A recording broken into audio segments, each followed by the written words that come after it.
Okay, welcome back. बाकी लोगों को बोलें जल्दी से और ऑनलाइन आ जाएं। हम डिस्कस करते हैं लीवर सिरोसिस को।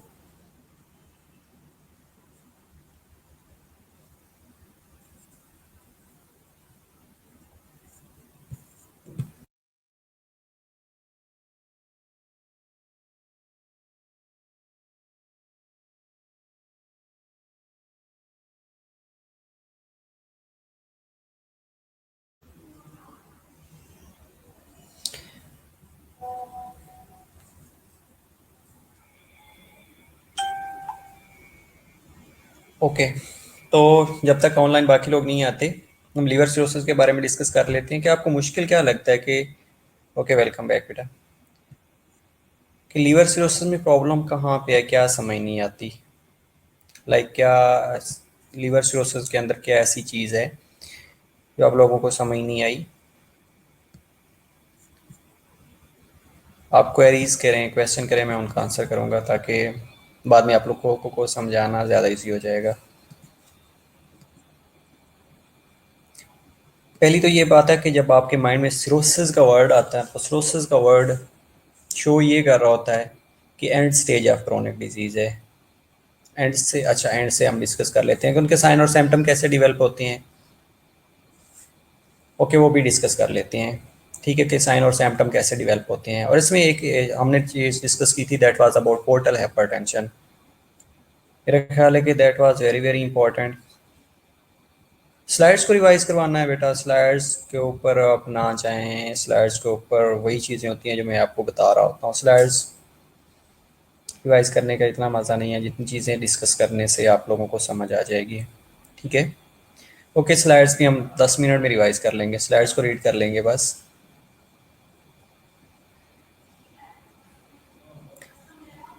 ओके, पोर्टल हाइपरटेंशन पहली चीज़ है जो मुझे लग रहा था कि आप लोगों को समझ नहीं आएगी। इसके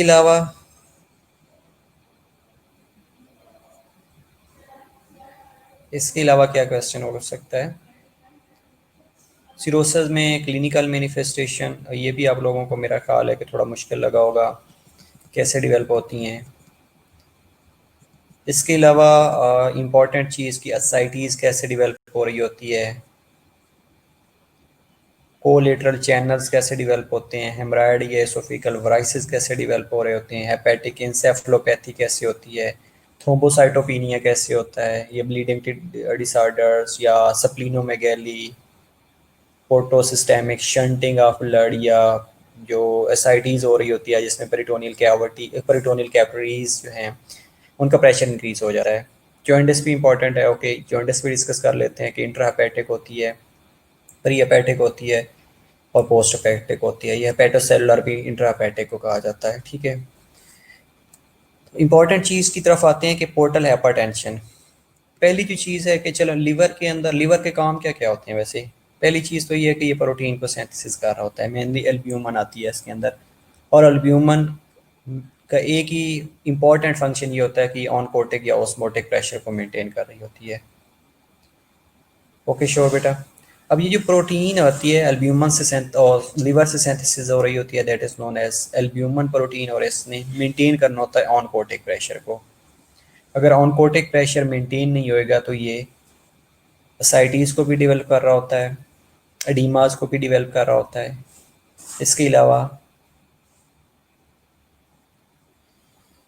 या प्रोटीन की माल न्यूट्रिशन हो जाती है या प्रोटीन की डेफिशिएंसी होती है, उससे और भी ज़्यादा डिजीज़ लीड हो रही होती हैं।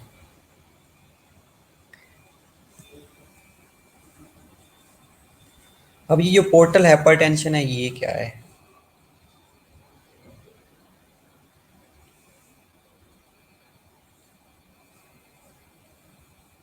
ओके बेटा,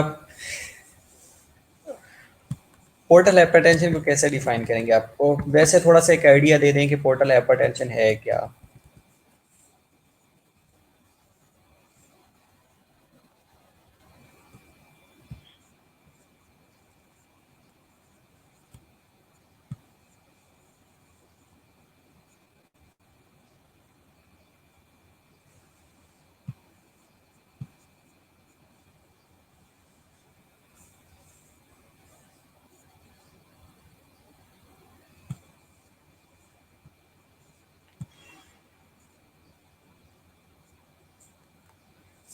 सिर्फ pressure of the blood increase हो जाता है। Instruction of blood flow obstruction बेटा इन द पोर्टल वेन। ठीक है, ऑब्स्ट्रक्शन एग्जैक्टली। ठीक है, ऑब्स्ट्रक्शन की वजह से पोर्टल वेन की ऑब्स्ट्रक्शन की वजह से पोर्टल हाइपरटेंशन हो जाती है। इसके अलावा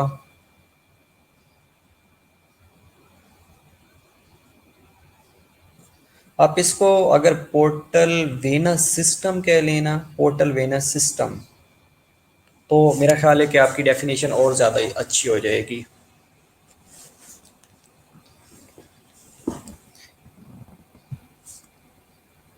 कि पोर्टल हाइपरटेंशन जो होता है इसमें पोर्टल वेनस सिस्टम के अंदर, या हाँ पोर्टल वेनस सिस्टम के अंदर जब ब्लड प्रेशर इंक्रीज हो जाता है तो उसको पोर्टल हाइपरटेंशन भी कहा जाता है।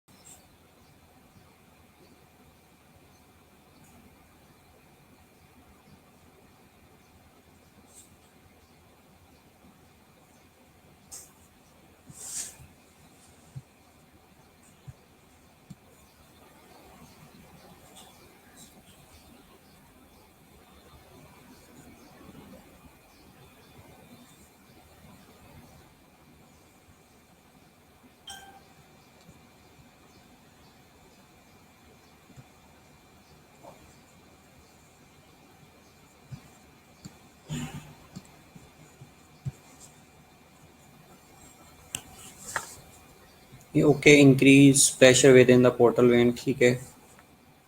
हेपेटिक रेजिस्टेंस हो जाती है, ये बात भी सही कह रहे हैं आप।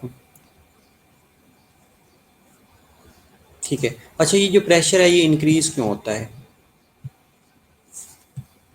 ये ज़रा सोचें।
ओके, हाइड्रोस्टेटिक प्रेशर इंक्रीज हो सकता है।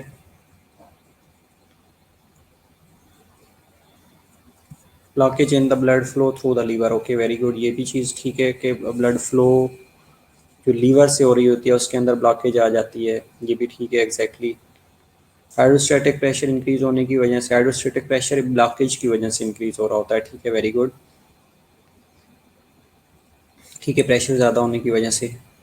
अच्छा, पोर्टल हाइपरटेंशन अगर हो गई है, अब ये जो पोर्टल वेन है ये कैसे बन रही होती है, ये सोचें ज़रा कि जो पोर्टल वेन है ये कैसे बनती है।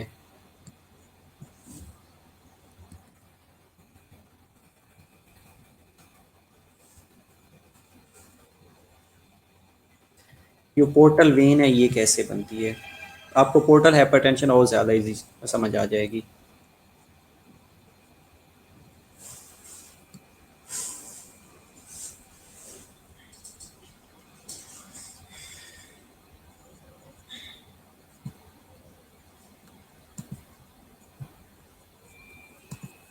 जो हेपेटिक पोर्टल वेन है ये कैसे बनती है।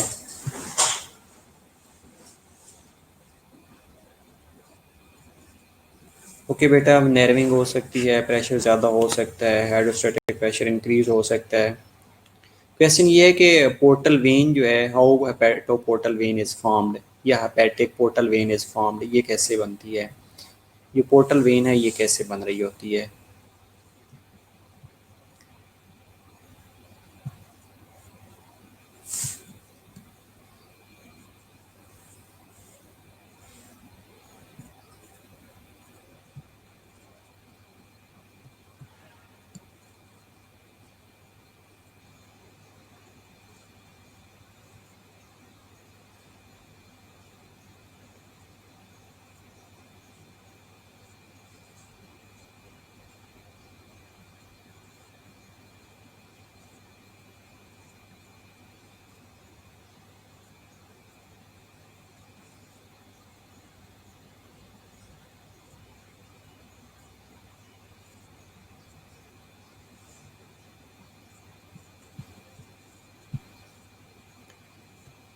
ठीक है, सुपीरियर मेसेंट्रिक और स्प्लीनिक वेन से बन रही होती है। ओके, इसके अलावा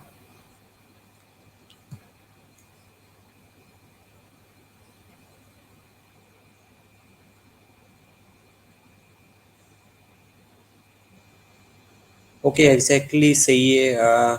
जीआईटी से ब्लड या स्टमक जीआईटी से ब्लड लेके लीवर तक जा रही होती हैं। ठीक है, portal vein formed by superior mesenteric और स्प्लीनिक वेन, ठीक है, दोनों से बन रही होती हैं। गैस्ट्रिक वेन से बन रही होती हैं। अब बेसिकली ये जॉइन कहाँ पे हो रही होती है?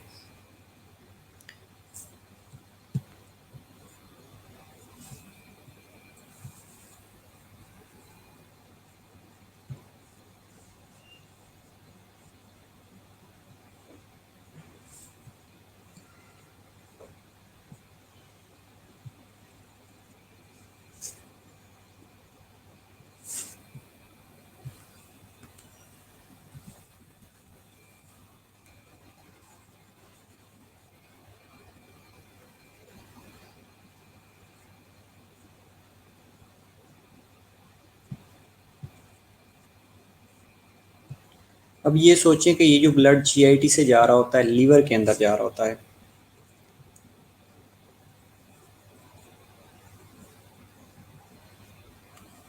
ओके, आवाज़ बेटा बेटर हो जाती है।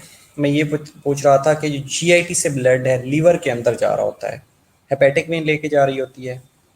अब inferior mesenteric when, splenic when या गैस्ट्रिक वेन जो होती हैं, ये जीआईटी से ओरिजिनेट हो रही होती हैं। अगर सपोज जो लीवर है उसके अंदर ब्लॉकेज आ गई है, अब ब्लड जा रहा है आपकी मेसेंट्रिक वेन से, इंफीरियर मेसेंट्रिक वेन से, ब्लड जा रहा है आपकी गैस्ट्रिक वेन से, ब्लड जा रहा है आपकी स्प्लीनिक वेन से, तो डू यू थिंक कि इन तीनों वेन्स के ऊपर कोई इफेक्ट पड़ेगा जब आगे से ब्लॉकेज आ जाएगी? जब लीवर के अंदर ब्लॉकेज आ जाती है, ये जो हेपेटोसाइट्स हैं वो डैमेज हो जाते हैं, ये लीवर के अंदर जो फिल्ट्रेशन है वो नहीं हो रही होती, तो डू यू थिंक कि इसका कोई इफेक्ट पड़ेगा उनके ऊपर, ऑर्गन्स के ऊपर?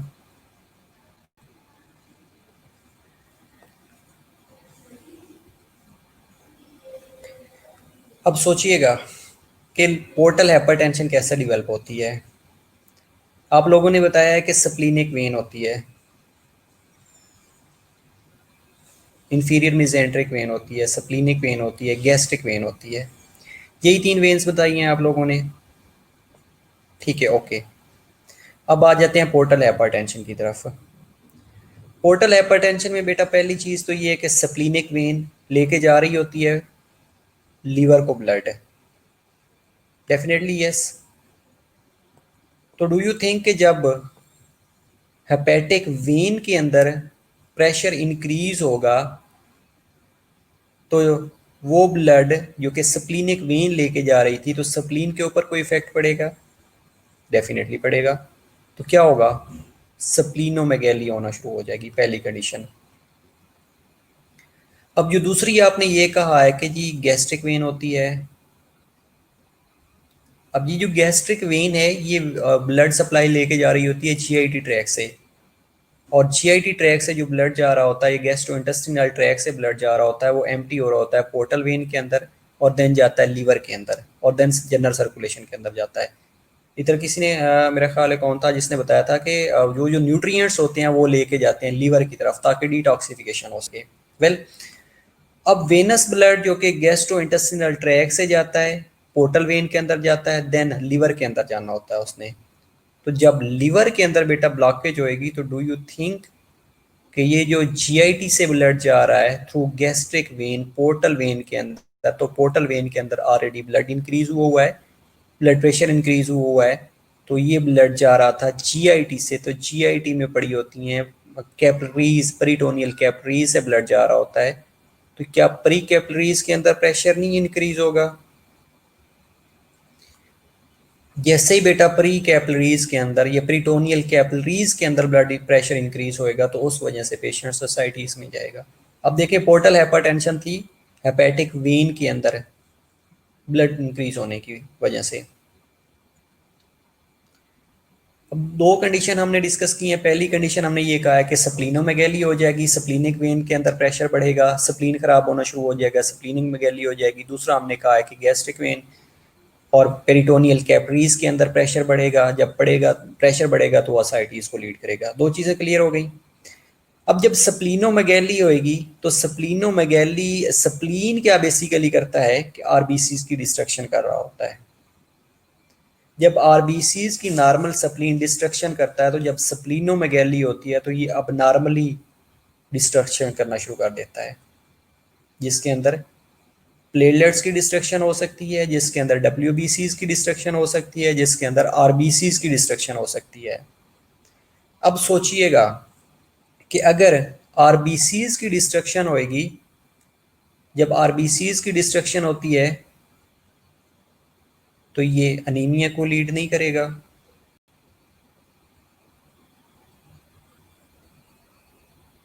जब स्प्लीनोमेगैली हो जाएगी, अगर आरबीसीज की डिस्ट्रक्शन हो गई है, आप हीमोग्लोबिन को कैसे फिर से डिफाइन करते हैं, और ये जो एच डी होती है ये कैरी आरबीसीज कर रहे होते हैं बेसिकली।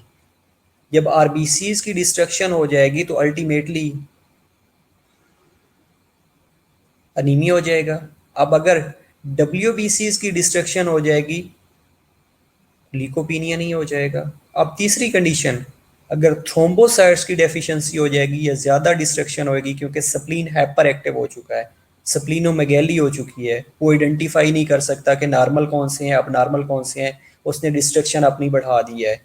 तीसरी कंडीशन थ्रोम्बोसाइटोपिनिया नहीं हो जाएगा। और ये तीनों कंडीशन, अनीमिया, लीकोपीनिया और थ्रोम्बोसाइटोपिनिया, पोर्टल हाइपरटेंशन वाले पेशेंट्स के अंदर होता है। और जब थ्रोम्बोसाइटोपिनिया होएगा तो ये क्या ब्लीडिंग टेंडेंसी नहीं बढ़ा देगा? ये तो एक सिर्फ हमने स्प्लीन की बात की है। अब आ जाते हैं एसोफेगल वराइसिस की तरफ। अब जो जीआईटी से ब्लड जा रहा होता है, जीआईटी गैस्ट्रोइंटेस्टिनल ट्रैक्ट से ब्लड जा रहा होता है, जैसे ही पोर्टल हाइपरटेंशन होएगी, पोर्टल हाइपरटेंशन के रिजल्ट में जो सिस्टेमिक शंटिंग ऑफ ब्लड होना शुरू हो जाएगी। जो ब्लड वेसल्स थी,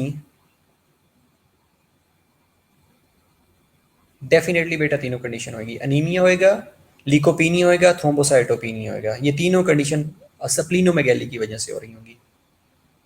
ओके, दूसरी कंडीशन हम बात कर रहे थे कि जब पोर्टल हाइपरटेंशन होएगी तो पोर्टोसिस्टेमिक शंटिंग ऑफ ब्लड होना शुरू हो जाएगी। अब ये जो पोर्टोसिस्टेमिक शंटिंग है ना, ये बेटा तीन नुकसान कर रही होती है। और वो तीन नुकसान क्या है? पहली चीज तो ये है कि जैसे ही शंटिंग ऑफ ब्लड होएगी या पोर्टोसिस्टेमिक शंटिंग ऑफ ब्लड होएगी, स्मॉल वेसल बनना शुरू हो जाएंगी, कोलेटरल चैनल डिवेल्प होना शुरू हो जाते हैं, एंजियोजेनेसिस होना शुरू हो जाती है, तो उसके रिजल्ट में जो एसोफेगल वराइसिस हैं वो बनना शुरू हो जाएंगे। जैसे ही कोलेटरल चैनल डेवलपमेंट होएगी due to portosystemic shunting of blood, उसकी वजह से एसोफेगल वराइसिस होना शुरू हो जाएंगे, एक कंडीशन। दूसरी कंडीशन ये होगी कि एसोफेगल वराइसिस के साथ कोलेटरल चैनल डेवलप होने की वजह से हेमरॉयड हो जाते हैं। तीसरी कंडीशन, जैसे ये शंटिंग होगी तो उसकी वजह से जो अमोनिया और अदर टॉक्सिन्स हैं जो इंटेस्टाइन से लीवर के अंदर जाते हैं, लीवर्स के अंदर उनकी डिटॉक्सिफिकेशन होती है, उसके बाद वो ब्लड जनरल सर्कुलेशन में आता है। तो जब शंटिंग हो जाएगी तो ये जो ब्लड लीवर के अंदर जा रहा था for detoxification of ammonia, do you think कि वो जो अमोनिया की डिटॉक्सिफिकेशन हो रही थी वो नॉर्मली होगी? डेफिनेटली नहीं होगी। जब अमोनिया की डिटॉक्सिफिकेशन नहीं होगी तो ये हेपेटिक इंसेफ्लोपैथी काज नहीं करेगी कि अमोनिया ब्लड ब्रेन बैरियर को क्रॉस करके ब्रेन में नहीं जाएगा। अब हमने देखें चार चीज़ें मेनली डिस्कस की हैं पोर्टल हाइपरटेंशन की वजह से। अब पोर्टल हाइपरटेंशन भी आप लोगों ने मुझे बताया कि सर ऐसे पोर्टल हाइपरटेंशन होगी। पहली जो चीज़ है कि पोर्टल हाइपरटेंशन के अंदर हमेशा हमेशा याद रखिएगा कि जैसे ही obstruction of portal blood flow in the portal vein होएगी तो उसके रिजल्ट में हाइड्रोस्टेटिक प्रेशर इंक्रीज हो जाएगा। अब ये जो हाइड्रोस्टेटिक प्रेशर जैसे इंक्रीज होएगा उसका इफेक्ट पेरिटोनियल कैपिलरीज के ऊपर पड़ेगा। जैसे ही पेरिटोनियल कैपिलरीज के ऊपर पड़ेगा तो हाइड्रोस्टेटिक प्रेशर बढ़ा हुआ था, उसने फ्लूइड को बाहर निकाल दिया, असाइटिस हो गया।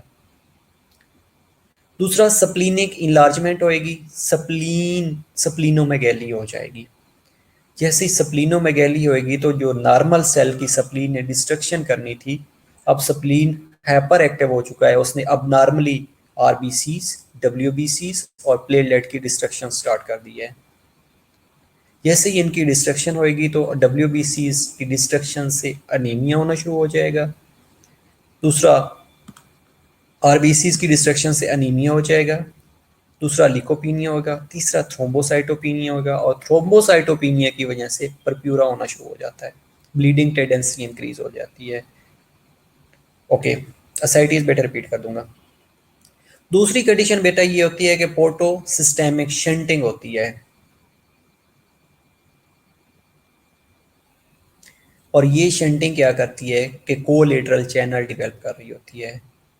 अब जैसे ही कोलेटरल चैनल की डेवलपमेंट होएगी तो कोलेटरल चैनल इसोफिगल वराइसिस काज करवा रहे होते हैं, हेमराइड काज करवा रहे होते हैं। और तीसरी चीज़ that is very very important, तीसरी ये होता है कि जो अमोनिया नॉर्मली हेपेटिक वीन से पोर्टल सर्कुलेशन में जाने के बाद लीवर से उसकी डिटॉक्सिफिकेशन होती है, उसके बाद ब्लड जर्नल सर्कुलेशन में जाता है।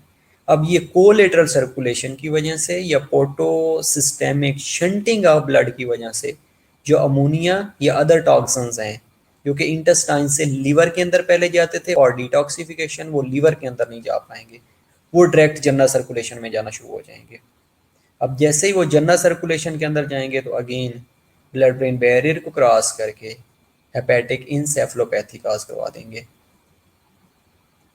बेटा एमसीक्यूज नहीं बताऊंगा, एमसीक्यूज बता दिया तो आपका पेपर सॉल्व हो जाएगा, ठीक है।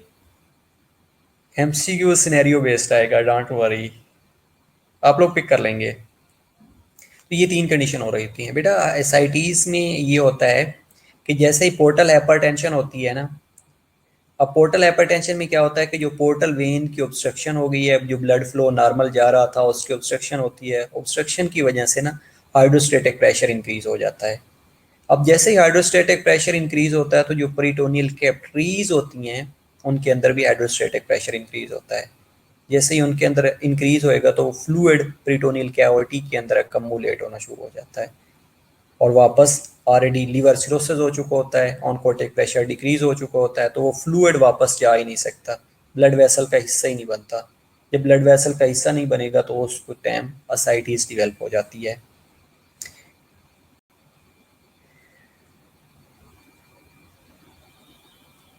ओके बेटा, चले मैं आपको बता दूंगा क्वेश्चन एमसीक्यूज। इस तरह हो सकता है कि एक पेशेंट आया जो कि लीवर सिरोसिस का था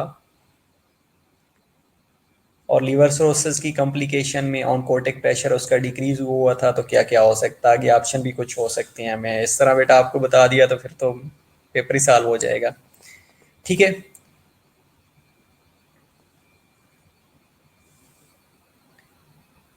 ये चार चीज़ें समझ आ गई, एसाइटीज कैसे डेवलप होता है, सप्लीनोमेगैली कैसे होती है, पोर्टोसिस्टेमिक शंटिंग कैसे होती है,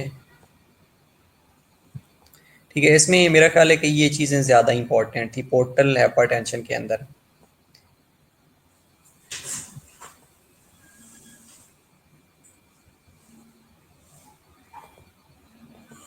ओके बेटा बता दूंगा, डोंट वरी बेटा बता दूंगा। अब आ जाते हैं लीवर फेलियर की तरफ। लीवर फेलियर क्या होता है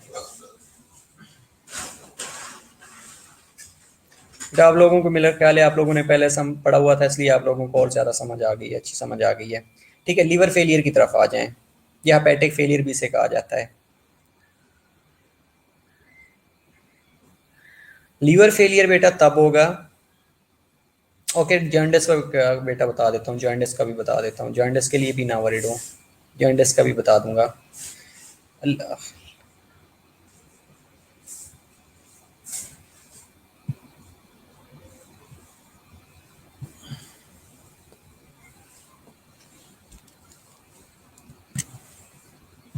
लीवर फेलियर कर लेते हैं। लीवर फेलियर कैसे होगा? लीवर फेलियर क्या होता है?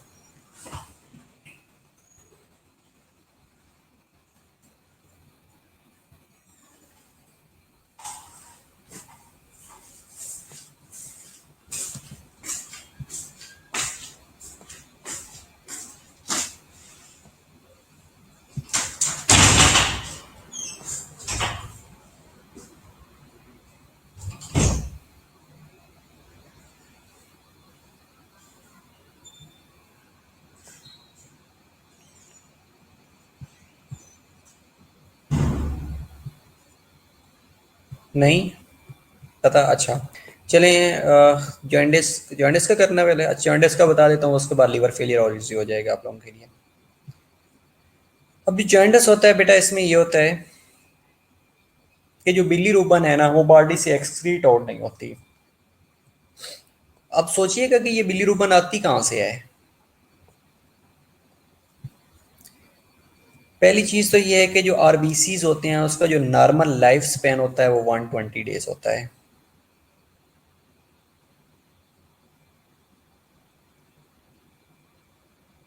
ओके बेटा, जॉन्डिस का बता रहा हूँ, डोंट वरी, जॉन्डिस का बता रहा हूँ। असाइटीज की रिपीट कर देता हूँ बेटा, डोंट वरी। पहले जॉन्डिस कर लेते हैं। ये रिपीटेडली 3-4 दफ़ा मुझे कह चुके हैं कि जॉन्डिस जॉन्डिस जॉन्डिस। उसके बाद हम डिस्कस कर लेते हैं लीवर फेलियर, डिस्कस कर लेते हैं, ठीक है बेटा। जो जॉन्डिस होता है ना, इसमें ये होता है कि जो बिलीरुबन की एक्सक्रीशन होती है वो बॉडी से नहीं होती, इम्पेयर होना शुरू हो जाती है। अब ये बिलीरुबन बनता कैसे है, ये ज़रा सोचने वाली बात है कि हमने डिस्कस किया था कि जो आरबीसीज होते हैं ना, इनका जो लाइफ स्पैन होता है ये नॉर्मली 120 डेज होता है। 120 डेज के बाद ये फ्रेजाइल हो जाती हैं। फ्रेजाइल होने के बाद क्या होता है कि रेटिकुलो एंडोथीलियल सेल होते हैं, ये रेटिकुलो एंडोथीलियल सिस्टम होता है, that is known as spleen. और स्प्लीन को ग्रेवयार्ड ऑफ आरबीसीज भी कहा जाता है। अब ये क्या करता है कि आरबीसीज की ब्रेक डाउन करता है, और जैसे ही आरबीसीज की ब्रेक डाउन होती है तो उसके रिजल्ट में हीमोग्लोबिन प्रोड्यूस हो रही होती है। और ये हीमोग्लोबिन जो है ये दो कंस्टिट्यूएंट्स के अंदर सेपरेट हो जाती है, वन इज हीम एंड दूसरा ग्लोबुलन पोर्शन होता है।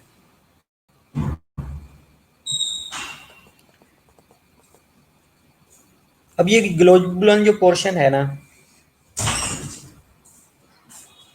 ये प्रोटीन इन नेचर होता है।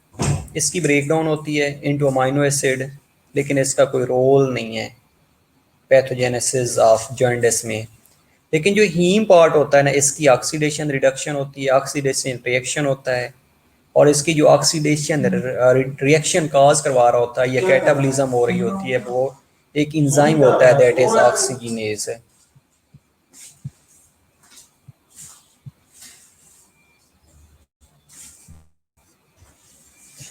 अब ये जो ऑक्सीजनेज होता है ये क्या करता है, इसको बिलीवर्डन, आयरन और कार्बन मोनोऑक्साइड के अंदर कन्वर्ट कर देता है। और ये जो देन बिलीवर्डन है ये ग्रीन कलर पिगमेंट होता है, जिसकी अगेन रिडक्शन रिएक्शन होता है, जिसके रिजल्ट में बिलीरुबन डेवलप होता है। और ये जो बिलीरुबन होता है ये वाटर सॉल्युबल नहीं होता।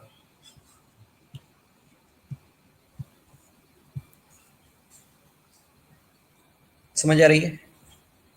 अब इसकी अगेन कैटासोलिक इंजाइम बिलीवर्डन रिडक्टेज होता है, जो इसको अगेन वाटर सॉल्युबल के अंदर कन्वर्ट कर देता है। या आप ये भी कह सकते हैं कि ये जो बिलीरुबन बन रहा होता है ये इंटरेक्ट बिलीरुबन होता है, अनकंजुगेटेड बिलीरुबन होता है, और इसकी कंजुगेशन होनी होती है। अब ये कंजुगेशन कहाँ पे होती है बेटा? ये कंजुगेशन लीवर के अंदर होती है। और बिलीरुबन जो है कंजुगेशन के बाद वाटर सॉल्युबल फॉर्म में कन्वर्ट किया जाता है। जैसे ये वाटर सॉल्युबल में कन्वर्ट होता है तो जीआईटी में जाता है, जीआईटी से अब्जॉर्ब होता है और लीवर उसके अंदर जा रहा होता है, किडनी के अंदर जा रहा होता है, किडनी से एलिमिनेट हो रहा होता है और कुछ फीसेस में एलिमिनेट हो रहा होता है। जैसे ये वाटर सॉल्युबल बनेगा, वाटर सॉल्युबल बनने के बाद जो बिलीरुबन है ये जीआईटी के अंदर जाएगा, जीआईटी से कुछ अब्जॉर्ब हो जाएगा, कुछ फीसेस की फॉर्म में एलिमिनेट होएगा, और वो ब्लड जो कि किडनी की तरफ जाएगा, किडनी से ये यूरोबिलिनोजेन की फॉर्म में यूरन से इलिमिनेट हो जाएगा और यूरन को स्टार कलर दे देगा। जो येलो कलर होता है वो बेसिकली यूरोबिलिनोजेन की वजह से होता है, ये यूरोबिलिन की वजह से होता है। और जो स्टूल या फीसेस का कलर होता है वो स्टिरकोबिलिन की वजह से होता है। मेनली ये दो फॉर्म में एक्सक्रीट आउट हो जाता है बॉडी से। अब जॉइंटिस कब होएगी, ये अब सोचने वाली बात है कि ओके कंजुगेशन में बेटा ये होता है कि जैसे ही आरबीसीज की ब्रेक डाउन होती है, ब्रेक डाउन होने के बाद आप डायरेक्ट कह दें कि बिलीवर्डन बनता है। बिलीवर्डन जो कि अनकंजुगेटेड फॉर्म में होता है और लीवर में इसकी कंजुगेशन होती है। कंजुगेशन कैसे होती है कि ये पहले इनसॉल्युबल बिलीरुबन होता है या फ्री या इनडायरेक्ट बिलीरुबन भी से कहा जाता है या अनकंजुगेटेड बिलीरुबन भी से कहा जाता है। जैसे ही लीवर के अंदर मूव करेगा तो ये वहां पे एल्ब्यूमिन के साथ बाइंड करता है। जैसे ही एल्ब्यूमिन के साथ बाइंड करेगा तो जो बिलीरुबन है इसकी कंजुगेशन होगी विद एन कैटालाइज्ड एक इंजाइम होता है या ग्लूकुरोनिक एसिड भी आप कह सकते हैं उसको, उसके साथ इसकी कंजुगेशन होती है। कंजुगेशन होने के बाद ये वाटर सॉल्युबल फॉर्म के अंदर कन्वर्ट हो जाता है।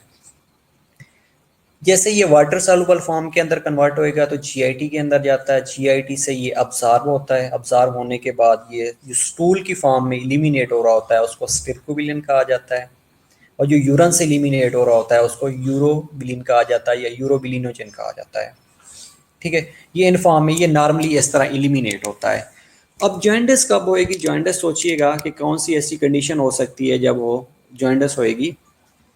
तो एक ऐसी कंडीशन जिसमें जो बिलीरुबिन है बॉडी से इलिमिनेट नहीं होएगी तो उसके रिजल्ट में जो स्किन का कलर है वो येलो होना शुरू हो जाएगा, जो नेल बेड हैं वो येलो होना शुरू हो जाएंगे और जो वाइट्स ऑफ आई हैं, आई का जो वाइट पार्ट है उसके अंदर बिलीरुबिन बिल्डअप होने की वजह से ये पार्ट येलो होना शुरू हो जाते हैं। जैसे ही येलो होते हैं तो उनको कहा जाता है ये जॉइंटिस है।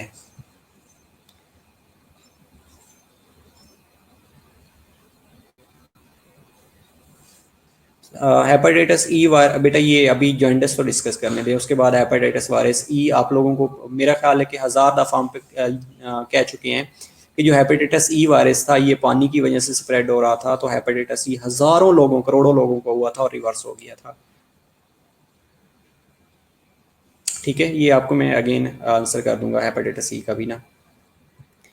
ओके, स्क्लेरा या वाइट ऑफ आई भी कह सकते हैं। ठीक है, अब ये जो बिलीरुबिन होता है ये क्या होता है कि 3 डिफरेंट फॉर्म में डिवाइड किया जाता है। 3 डिफरेंट फॉर्म्स के अंदर डिवाइड किया जाता है। पहली जो फॉर्म होती है उसको कहा जाता है प्री हेपेटिक, दूसरा हेपेटोसेलुलर या इंट्रा हेपेटिक कहा जाता है, तीसरा होता है पोस्ट हेपेटिक जॉइंटिस। ये 3 फॉर्म में एग्जिस्ट कर रही होती है। अब प्री जो हेपेटिक है उसमें ये होता है कि ब्लड से लीवर के अंदर जो बिलीरुबिन ट्रांसपोर्ट हो रही होती है उसके अंदर कहीं पे भी कोई प्रॉब्लम आ गया है, लाइक सिकल सेल एनीमिया हो गया है या हीमोलिटिक एनीमिया हो गया है या कोई ऐसी डिजीज जिसमें आरबीसीज की डिस्ट्रक्शन ज़्यादा होना शुरू हो जाती है।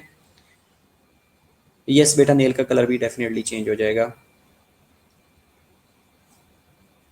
बेटा यही काजेज ऑफ इलिमिनेशन हम डिस्कस कर रहे हैं कि क्या क्या होते हैं। ठीक है, इसमें आप लोगों को समझ आ जाएगी कि कौन कौन से काजेज होते हैं जो कि इलिमिनेट नहीं करवा सकते। पहली तो चीज़ ये है कि हो सकता है कि आरबीसीज की ब्रेकडाउन ज़्यादा हो गई है। आरबीसीज की ब्रेकडाउन जब ज़्यादा हो जाएगी तो बिलीरुबिन ज़्यादा प्रोड्यूस हो जाएगा। दूसरा, लीवर के अंदर कोई प्रॉब्लम आ गया है, जहाँ से इसकी कंजुगेशन होनी थी वो नहीं हो रही। तीसरा, इलिमिनेशन के अंदर कोई प्रॉब्लम आ गया है, प्रोडक्शन ज़्यादा हो गई है, सिंथेसिस कम हो गई है, इलिमिनेशन कम हो गई है। तो ये तीनों कंडीशंस ऐसी होती हैं जिसके अंदर जो बिलीरुबिन है ये बॉडी से इलिमिनेट नहीं होती और उस कंडीशन को जॉइंटिस कहा जाता है। अब अच्छा, अब इसकी जो 3 फॉर्म है उसमें होता है प्री हेपेटिक, हेपेटोसेलुलर या इंट्रा हेपेटिक होता है और पोस्ट हेपेटिक होता है। अब प्री हेपेटिक में ये होता है कि जो बिलीरुबिन का लेवल है वो prior to transportation of the blood to the liver के अंदर प्रॉब्लम आ जाता है। प्रायर टू ट्रांसपोर्टेशन का मतलब है कि लीवर में पहुंचने से पहले पहले कहीं पे प्रोडक्शन आरबीसीज की आरबीसीज की डिस्ट्रक्शन ज़्यादा हो गई है या जो बिलीरुबिन है उसकी प्रोडक्शन ज़्यादा होना शुरू हो गई है। अब उस कंडीशन में क्या होता है कि सपोज सिकल सेल डिजीज हो गई है या हीमोलिटिक अनीमिया हो गया है, तो उसमें क्या होता है, स्प्लीन से आरबीसीज की डिस्ट्रक्शन ज्यादा होना शुरू हो जाती है। जैसे जितनी ज्यादा डिस्ट्रक्शन होगी उतनी बिलीरुबिन ज्यादा प्रोड्यूस होती है। अब जितनी ज्यादा बिलीरुबिन प्रोड्यूस होगी उसको उतना ही इलिमिनेट होना होता है। इलिमिनेट कंजुगेशन लीवर के अंदर होती है, लेकिन लीवर के अंदर कंजुगेशन कम होती है, नॉर्मल हो रही होती है, लेकिन प्रोडक्शन ज्यादा हो गई है, तो ये प्री हेपेटिक काज होती है। जो हेपेटोसेलुलर जॉइंटस होती है उसके अंदर ये होता है कि लीवर के अंदर कोई प्रॉब्लम आ गया है, लीवर का सिरोसिस हो गया है, गिलबर्ट सिंड्रोम हो गया है, हेपेटाइटिस, क्रोनिक हेपेटाइटिस हो गया है, हेपेटोसेलुलर कार्सिनोमास हो गए हैं, जिसकी वजह से जो कंजुगेशन का प्रोसेस है वो नहीं हो सकता। जब कंजुगेशन का प्रोसेस नहीं होएगा तो अगेन जो बिलीरुबिन है वो बॉडी के अंदर बिल्टअप होना शुरू हो जाएगी, जॉन्डिस हो जाएगा। तीसरी कंडीशन जो कि पोस्ट हेपेटिक होती है, पोस्ट हेपेटिक में क्या होता है, या इसको ऑब्स्ट्रक्टिव जॉन्डिस भी कहा जाता है।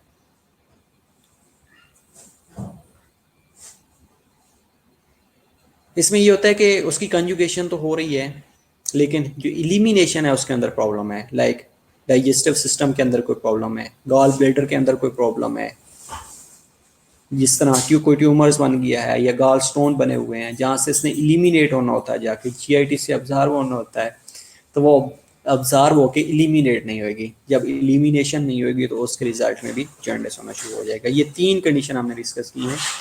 पहली प्री हेपेटिक होती है, दूसरा हेपेटोसेलुलर होती है, और तीसरी पोस्ट हेपेटिक होती है।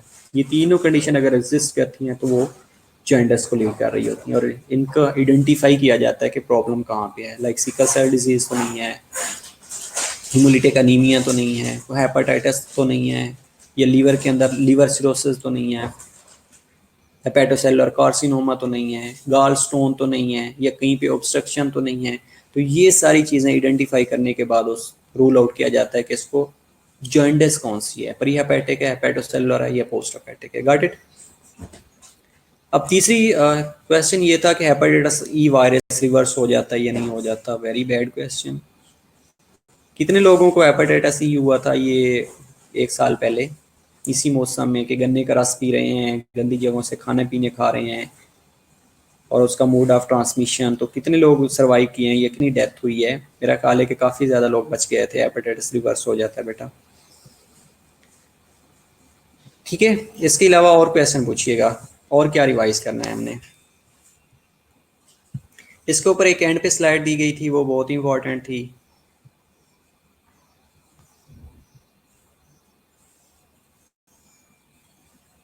हेपेटोसेलुलर के अंदर बेटा लीवर के अंदर कोई प्रॉब्लम होता है, लीवर के अंदर लाइक हेपेटाइटिस, क्रोनिक हेपेटाइटिस हो गया है, हेपेटोसेलुलर कार्सिनोमा हो गया है, या लीवर की कोई ऐसी डिजीज जिसमें लीवर की नेक्रोसिस होना शुरू हो गई है, फाइब्रोसिस होना शुरू हो गई है, तो ये क्या करेगा, ये लीड कर रहा होता है।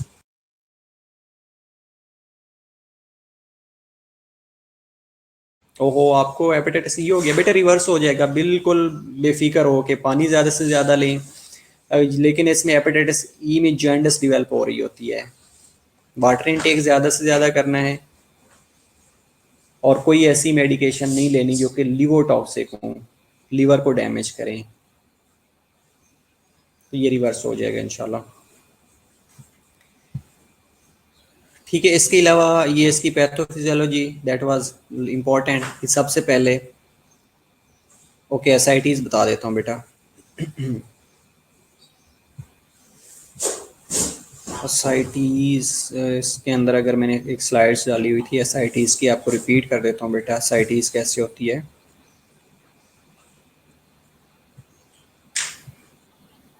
अच्छा, ये पोर्टल हाइपरटेंशन। ओके ओके बेटा, लीवर फेलियर अब कर लेते हैं। ठीक है, ये एसआईटीज, ये पोर्टल हाइपरटेंशन की ये डायग्राम देखिएगा। अब पोर्टल हाइपरटेंशन ये हमने पहले भी डिस्कस किया है ना, शुरू में यही थी, ये डायग्राम मैंने आपको बता रहा था। ठीक है, पोर्टल हाइपरटेंशन के अंदर बेटा आप लोगों ने मुझे बताया है कि जो पोर्टल वेन है सुपीरियर मिजेंट्रिक वेन से बन रही होती है, गैस्ट्रिक वेन से बन रही होती है,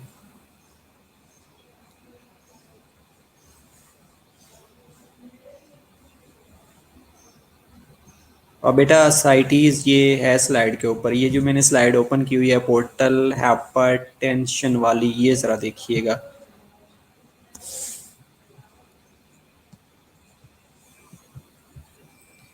पोर्टल हाइपरटेंशन वाली स्लाइड देखिए, इसको एक दफ़ा माइंड के अंदर रखें, उसके बाद मैं बताता हूँ कि एसाइटीज़ कैसे होती है।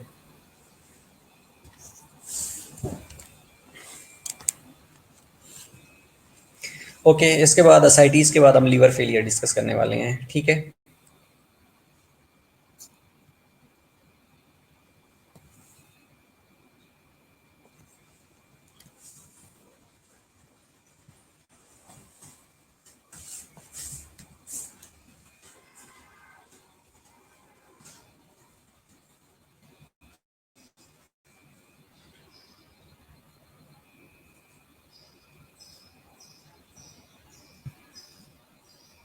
ओके, कैपेट मेडुसा बेटा, इसमें ये होता है कैपेट मेडुसा के अंदर कि जो एपिगैस्ट्रिक वेन होती है ना, इसकी इनगोर्चमेंट होना शुरू हो जाती है, डिस्टेंड हो जाती है, और ये अम्बलाइकस एरिया के अंदर पल्सेट करती हुई नज़र आ रही होती है।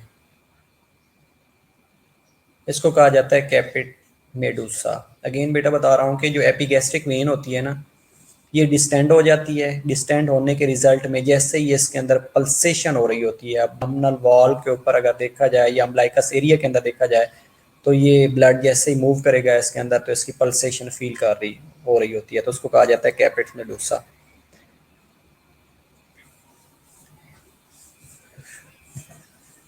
पोर्टल हाइपरटेंशन में कोई क्वेरी, एसाइटीज को डिस्कस कर लेते हैं।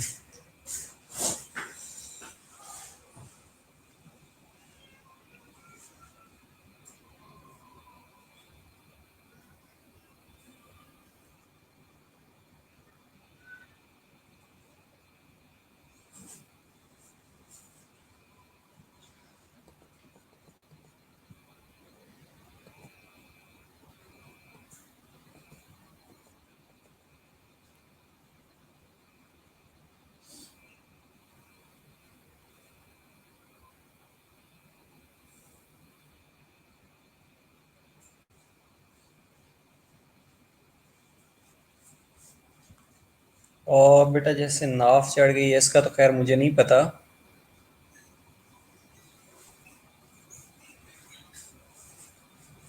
लेकिन माइट भी ये हो, लेकिन I am not sure about that.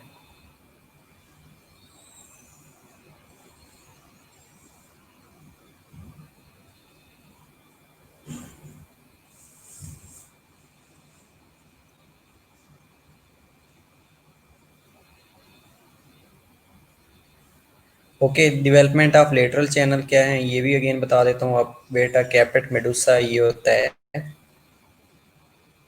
कि जो एपिगैस्ट्रिक वेन होती है ना, ये डिस्टेंड होना शुरू हो जाती है।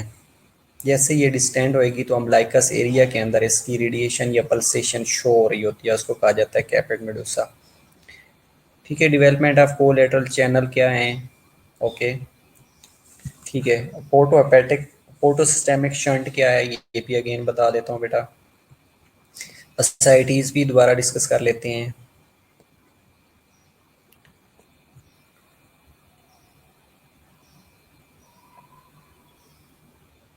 अच्छा, लेकिन बेटा एग्जैक्ट इसका मुझे नहीं पता, मैं कहीं से पढ़ूंगा तो भी बताऊंगा, अगर कहीं पे देखूंगा किसी से पूछ के बताऊंगा, अदरवाइज मुझे इसके बारे में एग्जैक्ट नहीं पता।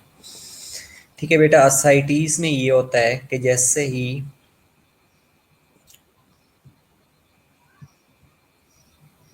वेनस ब्लड सप्लाई जो कि हेपेटिक वेन के अंदर जा रही होती है, जब उसके अंदर प्रेशर इंक्रीज होता है तो उसको कहा जाता है पोर्टल हाइपरटेंशन।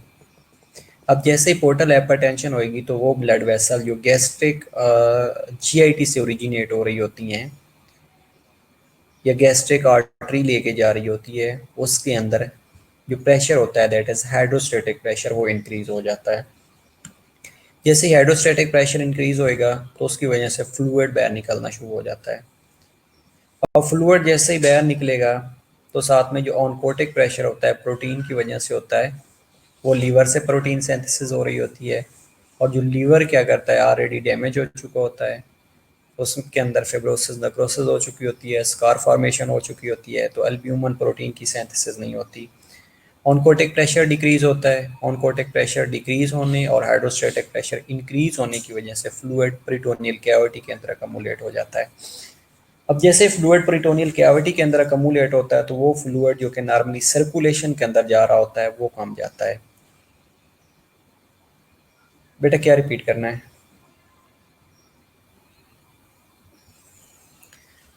जल्दी बोलें, अदरवाइज हमने वो कोलेटरल सर्कुलेशन भी डिस्कस करना है। ठीक है, उसके रिजल्ट में क्या होता है कि जो नॉर्मली वेनस रिटर्न होती है वो डिक्रीज होती है, किडनी की तरफ ब्लड सप्लाई कम होता है, तो किडनी से रीनन रिलीज होता है, रीनन अगेन रास सिस्टम को एक्टिवेट कर देता है, एडीएच एक्टिवेट हो जाता है, तो वो मज़ीद सोडियम और वाटर को रिटेन करना शुरू कर देते हैं और उस कंडीशन में ओलिगोरिया भी होना शुरू हो जाता है और साथ में रीनल फेलियर भी हो जाता है। और इस कंडीशन में डायूरेटिक्स दिए जाते हैं ताकि असाइटीज़ रिपीट कर देता हूँ। बेटा कितनी दफ़ा करना है? अल्लाह पूछेगा थोड़े को। बेटा असाइटीज़ तब डिवेल्प होएगा जब पोर्टल हाइपरटेंशन होएगी। मेन उसकी काज ये है, जैसे ही पोर्टल हाइपरटेंशन होएगी तो उसके रिजल्ट में जो हाइड्रोस्टेटिक प्रेशर है वो इंक्रीज होएगा। हाइड्रोस्टेटिक प्रेशर इंक्रीज होने के रिजल्ट,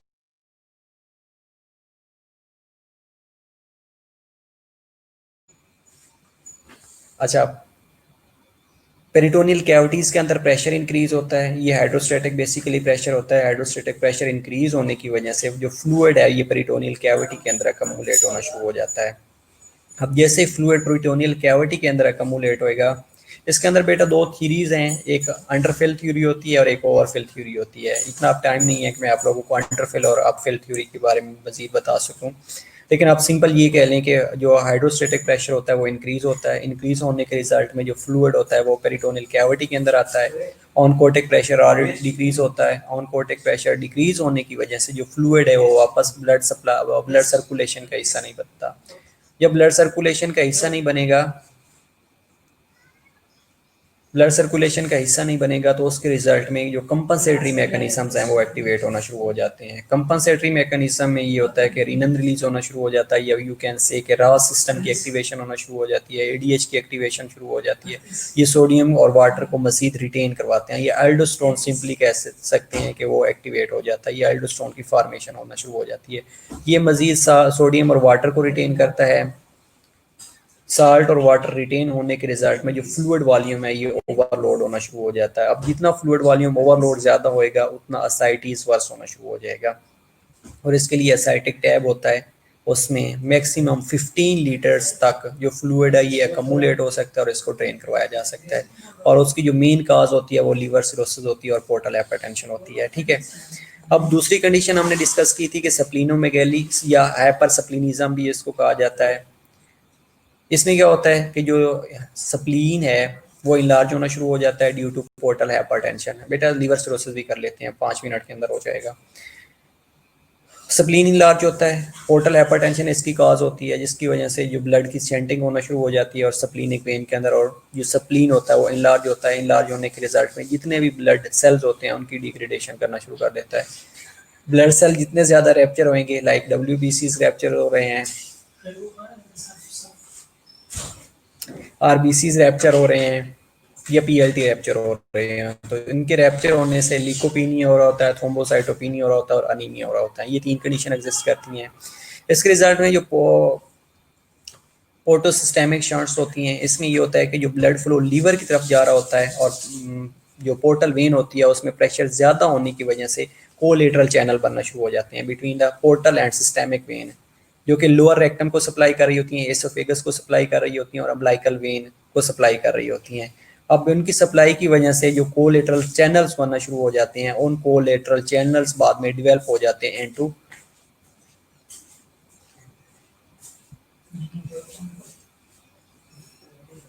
एसोवेकल वराइसिस के अंदर डेवलप होना शुरू हो जाते हैं। और अगर रेक्टल की तरफ जाएंगे तो वहाँ पे ये हेमराइड काज करना शुरू कर देती हैं और इनसे ब्लीड होना शुरू हो जाता है। अब जो कैपेट मेडोसा में ये होता है कि जो अम्बिलिकल वेन है ये डायलेट होना शुरू हो जाती है अम्बिलिकस एरिया के अंदर, और जैसे ही ये इसकी इनलार्जमेंट होती है, ये इनगोर्जमेंट होती है, ये डायलिटेशन होती है, तो ये रेडिएट करती हुई फील हो रही होती है। उस कंडीशन को कैपेट मेडोसा कहा जाता है।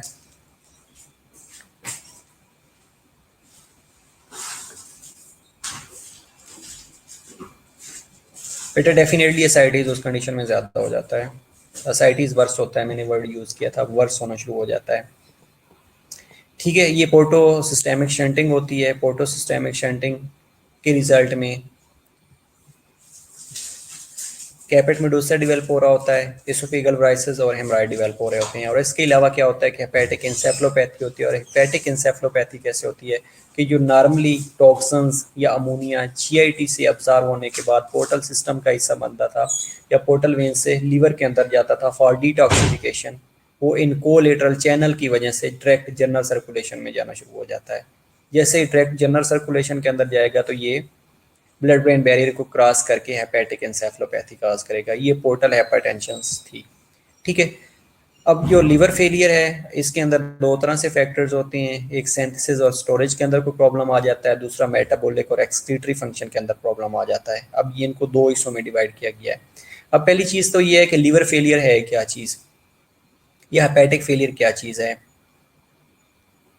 अब ये जो बेटा लीवर फेलियर होता है या हेपेटिक फेलियर होता है, ये हेपेटाइटिस इंड्यूस्ड हो सकता है, अल्कोहल इंड्यूस्ड हो सकता है, ड्रग इंड्यूस्ड हो सकता है। ये लास्ट लेक्चर में भी आपको बताया था कि या तो हेपेटाइटिस की वजह से हेपेटाइटिस इंड्यूस्ड है, दूसरा ड्रग इंड्यूस्ड होता है, तीसरा अल्कोहलिक इंड्यूस्ड होता है। ये तीन तरीके से जब लीवर 80 to 90% डैमेज हो चुका होता है या अपनी जो फंक्शनल कैपेसिटी है वो लॉस कर चुका होता है तो उस कंडीशन को हेपेटिक फेलियर कहा जाता है। तीन कंडीशन बताई है लीवर फेलियर के अंदर कि लीवर फेलियर, हेपेटिक फेलियर भी इसको कहा जाता है, वायरल इंड्यूस्ड हो सकता है या हेपेटाइटिस इंड्यूस्ड हो सकता है। इसके अलावा ड्रग इंड्यूस्ड हो सकता है, तीसरा अल्कोहलिक इंड्यूस्ड हो सकता है। और लीवर फेलियर तब कहा जाएगा जब 80 to 90% जो हेपेटिक फंक्शनल कैपेसिटी है वो लॉस कर जाएगा लीवर।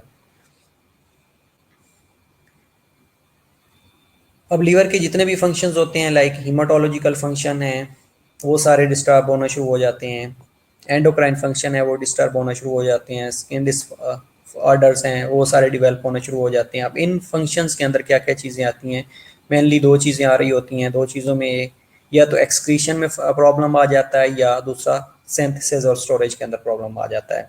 अब हमने बात की थी कि ग्लूकोज की ग्लाइकोजन की फॉर्म में स्टोर हो रहा होता है। अगर ग्लूकोज स्टोर नहीं होएगा तो हाइपोग्लाइसीमिक इवेंट्स होना शुरू हो जाएंगे। दूसरा क्या करता है कि सिंथेसिस प्रोटीन की करता है जिनके अंदर मेनली एल्ब्यूमिन प्रोटीन है। अगर एल्ब्यूमिन की नॉर्मली सिंथेसिस नहीं होएगी तो हाइपोएल्ब्यूमिनिया होएगा और हाइपोएल्ब्यूमिनिया होने की वजह से जो ऑनकोटिक प्रेशर है वो डिक्रीज हो जाएगा। ऑनकोटिक प्रेशर डिक्रीज होने की वजह से एडीमा और असाइटिस हो जाएगा। दूसरा कंडीशन हमने प्रोटीन के साथ लिंक किया था कि अगर कोगुलेशन फैक्टर्स जिसके अंदर सर्टेन फैक्टर्स आते थे वो अगर प्रोड्यूस नहीं होंगे तो जो ब्लीडिंग है वो होती रहेगी और कोगुलेशन नहीं होएगी। लाइक क्लॉटिंग फैक्टर की अगर हम बात करें तो ये भी लीवर से सिंथेसाइज हो रहे होते हैं। इसके अलावा लिपोप्रोटीन कोलेस्ट्रॉल कोलेस्ट्रॉल का लेवल डिक्रीज होना शुरू हो जाएगा अगर प्रॉपर प्रोडक्शन नहीं होगी। और दूसरा इंपॉर्टेंट चीज़ है कि बाइल जो कि नॉर्मली 1 से लेके 1.5 लीटर पर डे या पर 24 आवर लीवर से बाइल प्रोड्यूस हो रहा होता है। इसने क्या करना होता है कि फैट की अब्जॉर्प्शन करनी होती है। अगर फैट की अब्जॉर्प्शन नहीं होगी तो जो फैट सॉल्युबल विटामिन्स हैं उनकी डेफिशिएंसी होना शुरू हो जाएगी और जो फैट है वो डायरेक्ट स्टूल के अंदर पास आउट हो जाएंगी। उनको स्टीटोरिया भी कहा जाता है कि फैट का स्टूल के अंदर पास आउट होना। ये that was about the storage and synthesis disorder of the liver. अगर हम मेटाबॉलिक या excretory function of the liver के बारे में बात करें तो अमाइनो एसिड हो सकते हैं, स्टीरॉयड हार्मोन की प्रोडक्शन है, ड्रग की एलिमिनेशन है और बिलीरुबिन की एलिमिनेशन है। ओके, अगर अमाइनो एसिड की impaired conversion of ammonia to urea होएगा तो अगेन इंसेफ्लोपैथीज को लीड कर जाएगा। इसके अलावा अगर स्टीरॉयड हार्मोन की प्रोडक्शन नहीं होगी जिसमें एल्डोस्टेरोन की प्रोडक्शन ज़्यादा हो गई है तो उसके रिजल्ट में एडीमा असाइटिस होना शुरू हो जाएगा, था सोडियम और वाटर ज़्यादा से ज़्यादा रिटेन होना शुरू हो जाएगा। एंड्रोजन या एस्ट्रोजन की प्रोडक्शन होएगी तो गायनोकोमास्टिया और testicular atrophy in the main होना शुरू हो जाएगी और फीमेल के अंदर मेंस्ट्रुअल इरेगुलरिटीज़ होना शुरू हो जाएंगी। ड्रग्स की इंटॉक्सिफिकेशन नहीं होगी तो की टॉक्सिसिटीज ब्लड के अंदर अकमुलेट हो जाएंगी और ये सर्टेन अदर डिसऑर्डर काज कर सकती हैं लाइक लिवर इंड्यूस्ड डिसऑर्डर काज कर सकती हैं, लाइक रीनल का प्रॉब्लम काज कर सकती हैं, जीआईटी की मैनिफेस्टेशन काज कर सकती हैं जिसको हेपेटोरीनल सिंड्रोम भी कहा जाता है, या हेपेटिक एंसेफलोपैथीज भी कहा जा सकता है, ये भी डिसऑर्डर काज कर सकती हैं। इसके अलावा चौथा काम इंपॉर्टेंटली हमने डिस्कस किया है जॉइंटिस के रिलेटेड, कि बिलीरुबिन को कंजुगेशन हो रही होती है और वाटर सॉल्युबल में कन्वर्ट किया जा रहा होता है ताकि बॉडी से एलिमिनेट हो सके। अगर बिलीरुबिन एलिमिनेट नहीं होएगा तो उस कंडीशन में ये हाइपर बिलीरुबिनीमिया होना शुरू हो जाएगा। जब हाइपर बिलीरुबिनीमिया होएगा तो that will lead to jaundice. That is about liver failure. ठीक है, अब कोई क्वेरी है तो वो बताएं। होप सो बहुत सी चीज़ें आप लोगों को रिवाइज हो गई होंगी।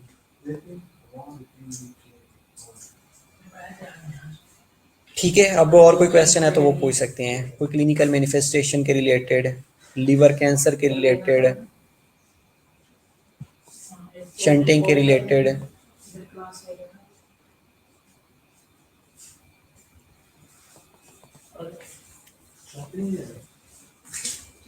कोई भी क्वेरी है तो यू कैन आस्क मी, जल्दी से पूछ सकते हैं, आपके पास 1 मिनट मोर है ताकि मैं आपको आंसर कर दूं।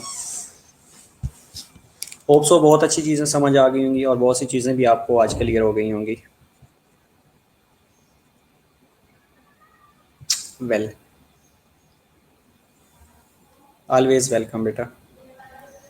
अब आपकी मीटर मच्छी ना हुई ना तो फिर आप लोगों की खैर नहीं है। और जिनके मार्क्स, जिनकी अटेंडेंस 85 से कम है, वो मेरे पास लिस्ट आ जाएगी, उनको अलाउ नहीं किया जाएगा पेपर में बैठने के लिए, और उनका क्विज़ भी अपडेट अपलोड नहीं होगा। ठीक है, बाकी लोगों को बता दीजिएगा जिनके अटेंडेंस लेस देन 85% हैं वो मुझे कॉल रिक्वेस्ट ना करें। ठीक है, हैप्पी एंडिंग। बेटा जो भी पढ़ाया वो सारा इंपॉर्टेंट है, मैं सबसे पूछूंगा और सब चीज़ें पूछूंगा, डोंट वरी। 3-4 टॉपिक हैं और 3-4 टॉपिक सिर्फ डीएम के अलावा, डायबिटीज़ मेलाइटस के अलावा मैं चीज़ें सारी पूछूंगा जो जो मैंने पढ़ाई हैं। और ये ना हो कि फिर फोर्थ की बुक आपने सामने रखी हुई हो और वहाँ से देख के बता रहे हैं, वो मुझे पता चल जाएगा कि ये वर्ड आपके हैं या फोर्थ के वर्ड हैं। और अगर गूगल से देख के बताएंगे तो मुझे ये भी पता चल जाता है कि गूगल ये बता रहा है। ठीक है, okay, my best wishes are always with you. अच्छा मिड टर्म क्विज अटैम्प्ट कीजिएगा। सी यू इंशाल्लाह नेक्स्ट लेक्चर्स। Bye bye.